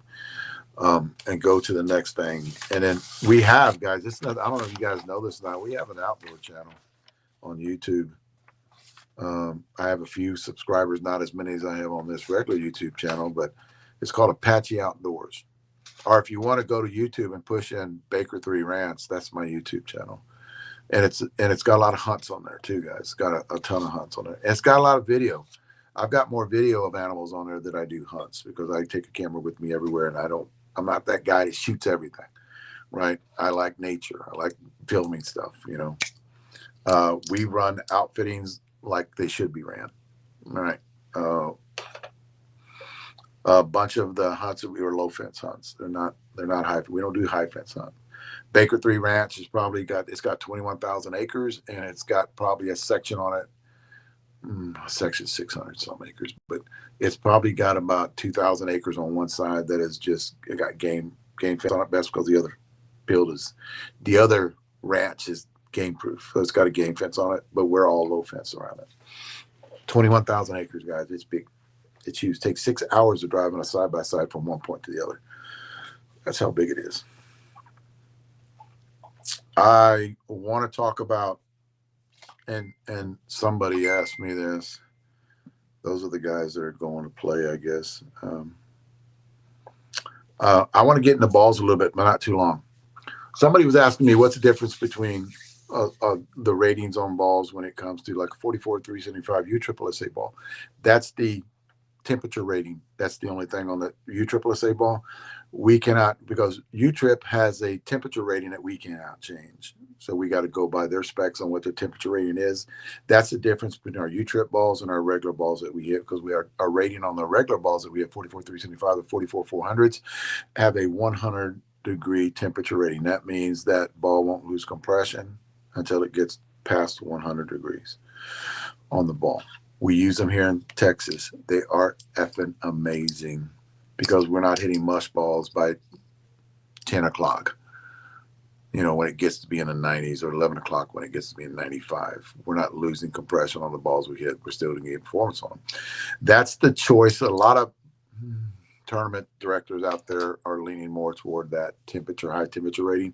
And these are Leslie's balls that she actually built a few years ago, where the stuff that she made the ball with, and nobody else makes them like that. And we didn't buy them from, that's our material too, guys. That's another thing too. I don't know if you know that. That's our material. That's our invention. We did that. We didn't buy it from somebody and have them made like that and get them covered and shipped them in. No, that's our shit. A lot of you guys were asking me, and I'm going to go through these two different things about breaking bats in. How do we break our bats in? Because the one thing about, and I think I think a lot of you guys know this, was a part of Senior Softball Bat Reviews. When I would take a bat and put it on eBay, it sold for a lot of money. Even a used bat with 300 swings on it, 200 swings on it, sold for a lot of money. And the reason I think why was I had a group of seniors in there that knew that I break my bats in really good, and they knew that they were broken, and they knew that they weren't low in compression. So I would give the ones that were low in compression away, because we do compression tests on it with Senior Softball Bat Reviews. And I knew that there were qualities. They knew that they were quality stuff. So I got prime dollar for them, because the way we broke our bats in, I'm kind of go through that right now on how we did it. We got longevity out of our bats. That's how come I can sit here in front of you and I can tell you that bat's not breaking in till about 400 swings. That bat's not, when I was doing senior softball bat reviews. Okay, that bat's not breaking into about 400 swings. That bat breaking into about 100 swings because we actually would feel it when it would do that. Okay, that bat's not cracking, until you got well over 300 swings, because the way that we really broke our bats in, and they were the right way. I'm going to tell you guys how to do it, because we had a balls back in the day where on our first round, I would have, when I was doing the bat reviews, and this is another thing too, that if you're going to do bat reviews, you need to do it this way. And it actually helped us. And that's the reason I learned this through the years. And it helped us get our gamers ready. When I would do bat reviews, I'd have at least 3 bats sitting there in front, brand new bats, right? That was our first round of bats. And have them sitting there in front of you. And then I had 3 more that had at least 250 swings on it. Then I had 3 more that had at least 400 swings. Those are the ones we're doing a review on. Those are the ones that we did later on because we felt good. We were warmed up. And I wanted to know how those bats performed already. So the first round, we would grab a brand new bat and we would hit it, and we would take easy swings with it. Turn it in our hands. We would take no more than 15 swings with the bat. Because, guys, if you take a lot of swings, there you go, Jeff. When you guys take, I'm just getting that. When you guys take a lot of swings with this bat, you're heated up. I don't know if you guys know this or not. You'll damage the carbon. You got to give the carbon enough time to relax, because you're taking an object and hitting it real hard, right? And if with any material, you're going to change the structure, the molecular structure of the, like you do it a lot when you're talking about steel. So I think it's the same way with carbon. Different types of carbon react different too. So we would take no more than 15 swings with the first bat, right? We would throw it to the side out of the sun. And I usually have a big bag, and we'd throw it inside the bag where it doesn't have the heat on it. Or we'd put it in the shade up against the railing, right? Or up against the backstop. Then we'd grab another one, pull the wrapper off of it, 15 swings. Same. Turn it in our hands, throw it. We know that it's not going to be a top tier bat. We know that it's not going to perform, but the guy still did it. Oh, that's how come there's more involved with doing a bat review. And then we would take 15 swings, throw it to the side, and then we'd grab the third one and take 15 swings. So now the next guy comes up, right? During this time, that first bat at least got 10, 15 minutes on it that it's gone. So we'll fill the bat, make sure that it's not hot, and the guy will start all over again with the next guy round. So usually there's about, on that first round, there's usually about 6 guys, 7 guys that'll go through that bat, let it rest, take their time on that first round, take their time. Now those bats, what they do on that first round, they get put away, because now we're going to the next. This is with reviews. Now we're going to the next 3 that have got 200 swings on it. Now in our second round, we can open up a little bit. We can hit a little harder, right? These bats right here that are going at 3 on the next round, those bats have already got 200 swings on them. So they can be hit a little harder. So we get up there, second round, we're taking good cuts, hitting ball down, getting our swing down. Same way, take 15 swings, throw it to the side, get it out of the sun.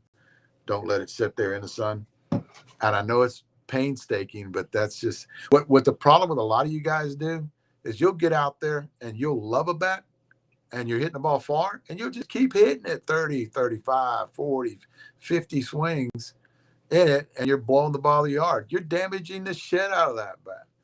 Or if you give your bat to somebody, right, and they're up there taking hacks with it, and you don't pay attention, and they put 30 good swings on it, 100 mile an hour, 95 mile an hour, 90 mile an hour swings, they're damaging the bat. Then they give it back to you, and you take it out and crack it in 10, 15 swings. You don't understand why. Well, the guy just damaged the shit out of your bat. I had to watch my guys really good and count, right? Because Trey was worse at doing this. Our Clem, he'd get on a row, and he just hit and hit. And I have to tell him, quit. You can't do that. You can't get out there and do that. And that's years ago. He understands it now. So now we're going to those bats get put away. So now we're focusing on the bats that we're going to do the review on. And we let it loose, guys. We just start killing it, right? Killing it with those lats because I need the review. I need for you guys talking about it. So boom, the review's done. We've done the same thing with those bats. We might hit them a little longer. If we don't get the feel, we want to see, we want to test something, we'll hit it longer. And then those bats get put away to be sold or to be given away. Or if one of my guys like it, they get to take it home with them. Let me tell you how I do it. Now, that's the way doing a review, you need to do it. But let me tell you how I do it, right? I personally swing my own shit.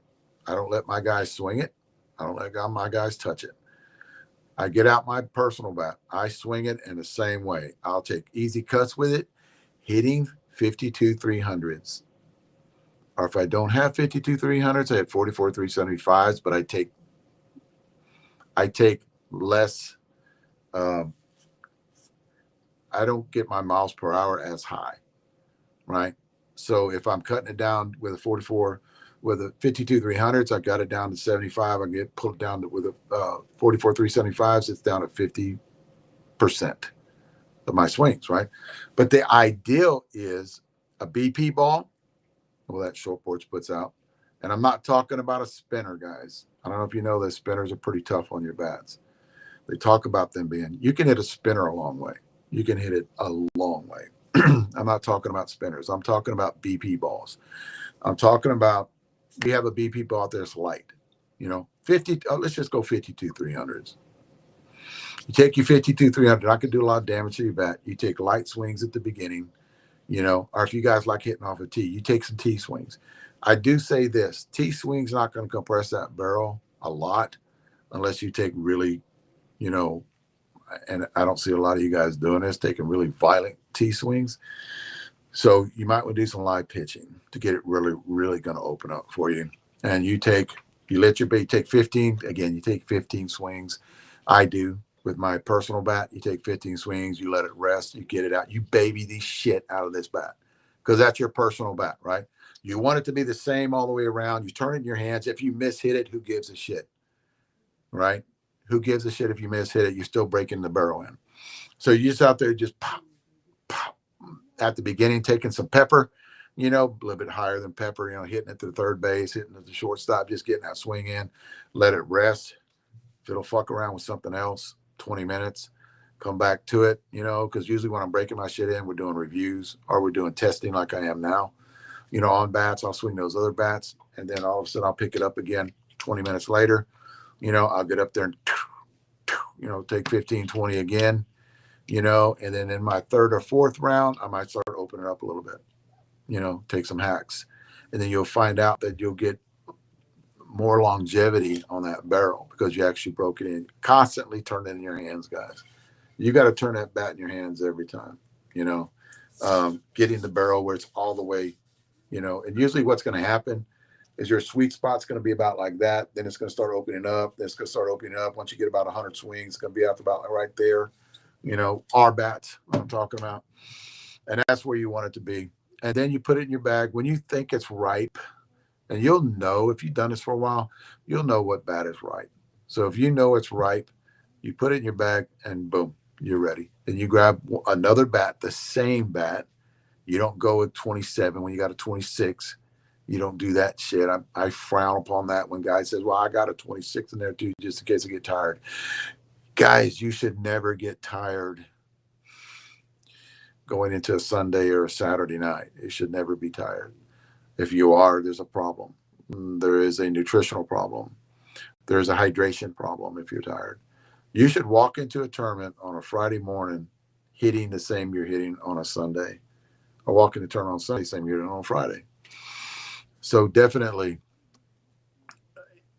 don't drop, because here's the deal too, on not short porch, but a lot of you back companies, a lot of the back companies out there, when you do drop from a 27, 28, and I preached this in the past, your weight distribution numbers change.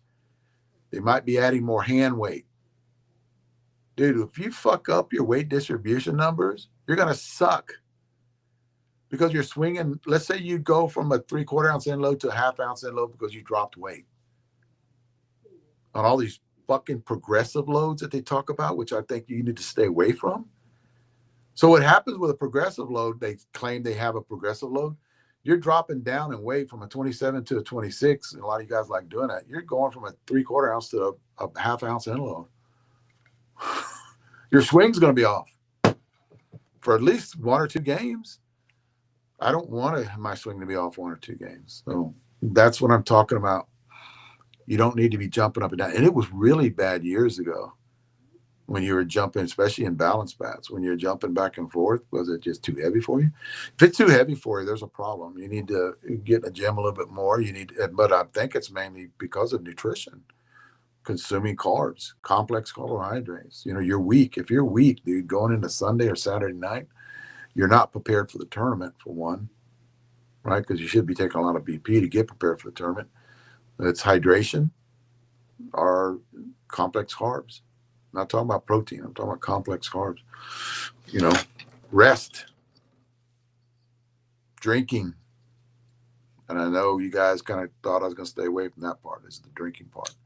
But no, drinking can make that problem. And then you grab a lighter bat and you go out there and you expect to hit 850. And I know there's going to be somebody coming out, well, I did this. I did the world last year. I hit 900. Okay. All right.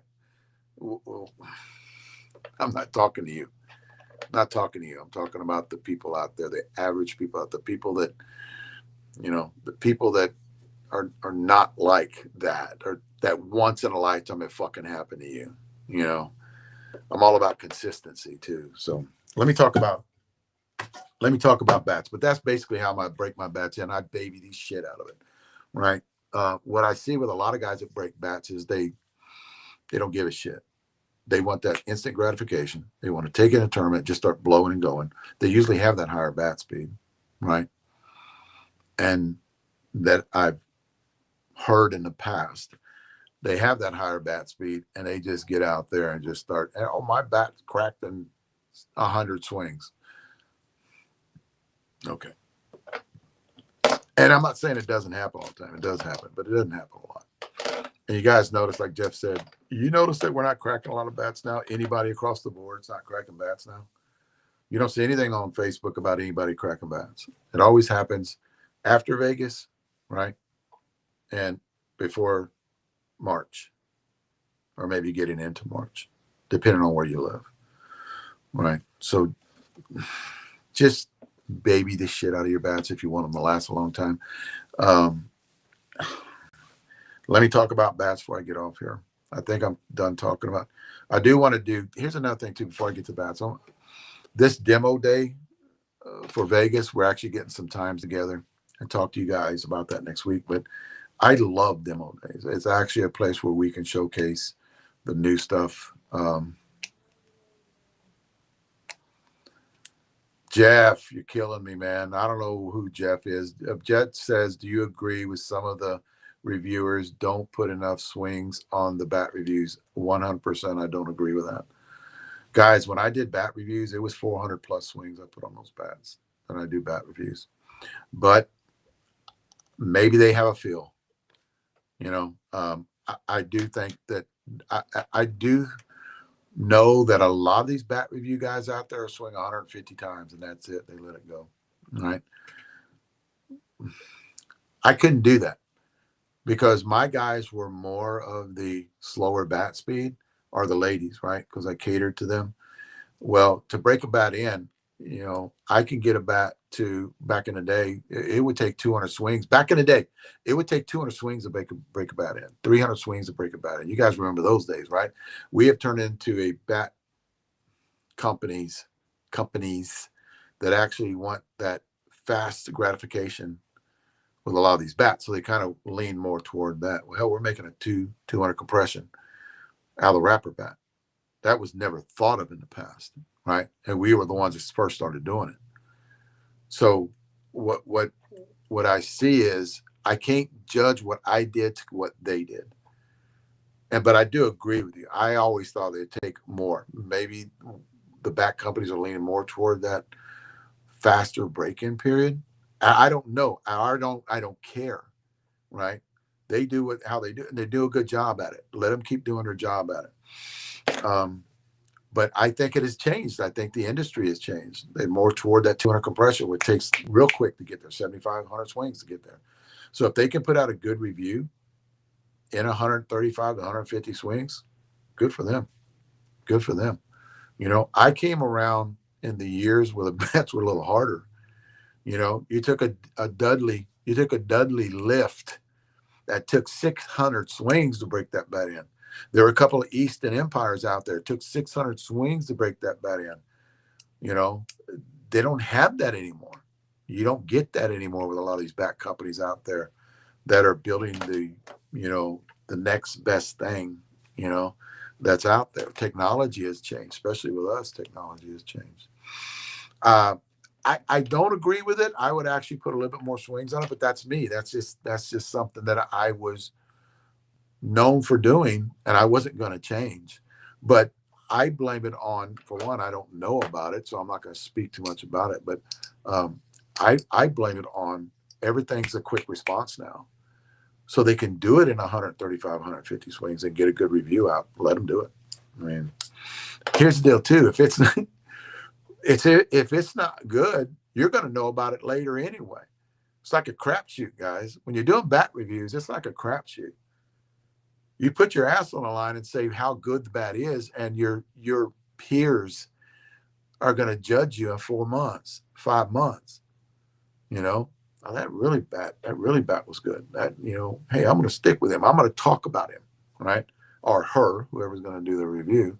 I'm going to talk about it because they weren't lying about this. You're not going to get instant gratification when you do a review. That's one thing I learned about reviews. You don't put your ass on the line and do a review and all of a sudden, boom, you're the freaking hero. No, people still got to swing the shit. They still got to judge it. So now it's got to be out, because a lot of review people get the brand new bats that aren't even out yet. They get the first shot at them. They haven't even got, so it takes 6 days, 7 days to get to them. And then they got to hit it, and they got to find time to hit it. Now they're judging you a month down the road, 2 months down the road. That's when they're going to say, damn, he was right. Or shit, it's not performing like that. That's the way a lot of these bat review guys, they put their ass on the line and they say something, and you got to be right. Not at 100% of the time, but you got to be right at least 80% of the time when it comes to that, you know? So definitely it's hard. Guys, I don't want to get into that tonight. I'll get in some other night, but it's hard to do an effing review, man.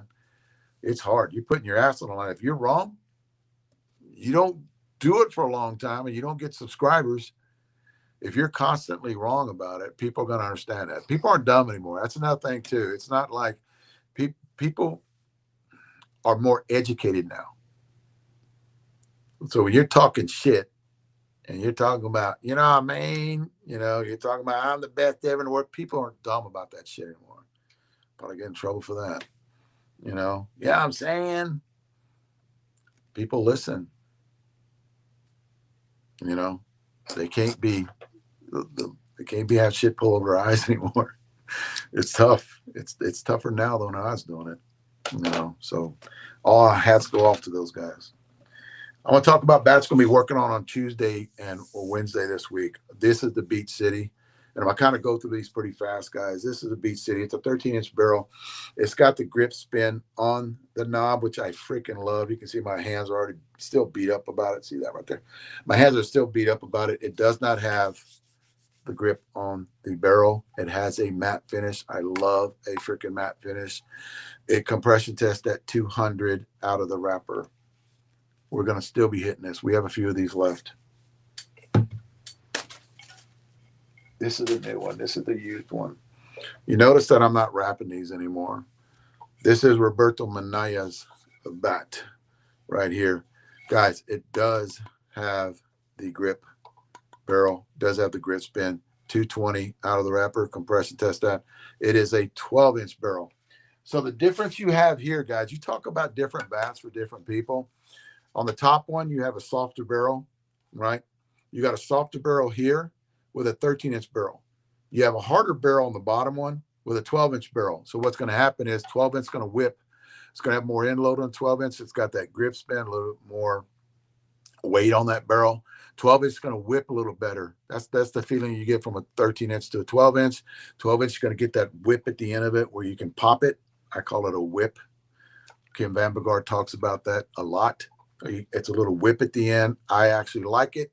Jeff likes it, but that's just our preference. Been doing 12-inch barrels for years, guys. I will swing a 13-inch. It's the top tier bat. This is a top tier bat. I will swing this bat in a game if I have to. If I'm out of all my stuff, I will swing this bat in a game. I love this bat. Great performance on the barrel. The one thing we like doing is we're hitting these bats for a long time. This is going to be our third round on Tuesday and a fourth round on Friday. Then the review will be out on this. I'll be talking about that bat. The Roberto Manaya right here.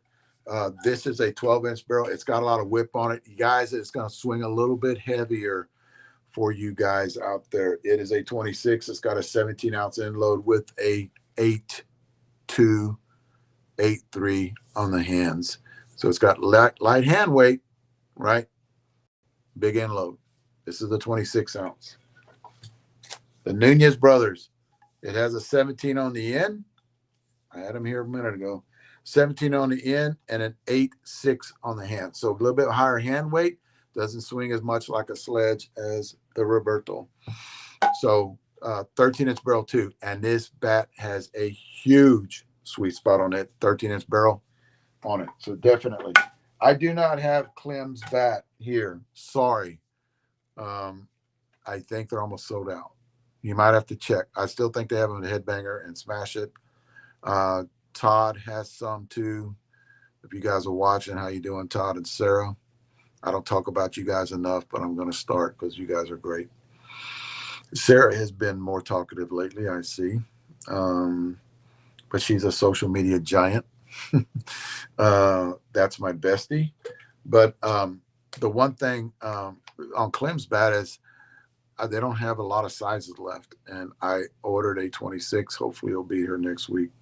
I'll have to talk to Cage about that. But Cage is out of town in a tournament. And what I have here is we still have, and I think it's the best bat ever made. That's just my opinion.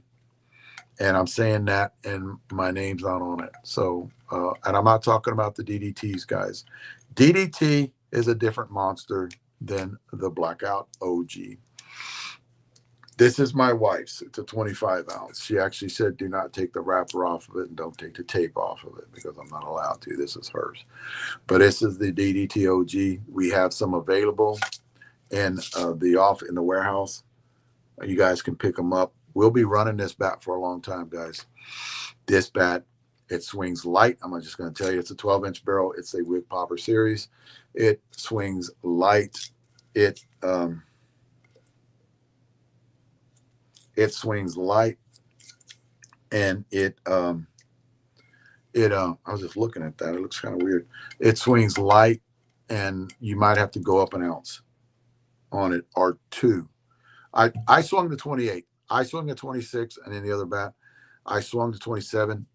Love it, but I made the decision to go up to the 28. I'll stay with the 27 because I think I'll get a little bit more sledge effect with the 27. They do have high hand weight on them, but the barrel response is phenomenal. When you're talking about the OG, the barrel response is very good on these bats. And I'm gonna kind of look at that bat later on. I can't talk about this bat that I have in my hands here. I won't talk about it till it gets close to Vegas. And just to let you guys know, Clem's bat, softer barrel. Before I could talk about that, I'll talk about Clem's bat. Clem's bat's got a softer barrel. It's got a 200 compression, 12.5-inch barrel. So it's going to swing different than a 13. It's going to swing different than a 12. You know, that's when we're talking about building bats for different people. Sweet spot's huge. What we found out with Clem's bat, the mayor, was I think we only had 13 left, guys. You have to come out to look around for those. I think a lot of the reps got them too.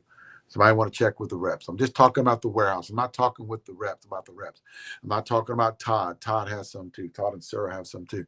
Talk about what we have in the warehouse because that's my concern when I talk about what we got left over.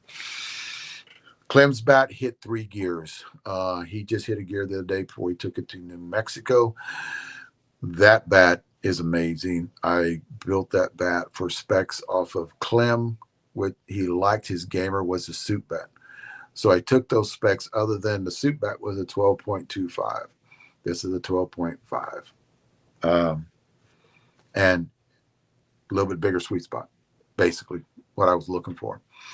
And it's amazing. The weight distribution on Clem's bat on that 26 ounce is 17.1 and 8.8 on the hands. That's on Clem's bat. I love those numbers. Those are amazing numbers. So that's on Clem's. There's a bat sitting in front of me that we're doing R&D on. It won't be out for a while. But that's all I'm going to say. But I will say this. This is where Short Porch is going. We've got this bat out there that I just talked about, the OG. We got that bat out there, and it's the OG Blackout, right? We got that bat out there, and that is a very hot bat. That is a fan favorite. That's what a lot of people are looking at, and a lot of people like, and I hear it every tournament I go to. Dave, do you have any more of these? Dave, do you have any more of those? I sit over there. And I'm like, no, I don't, because all my 27s are gone.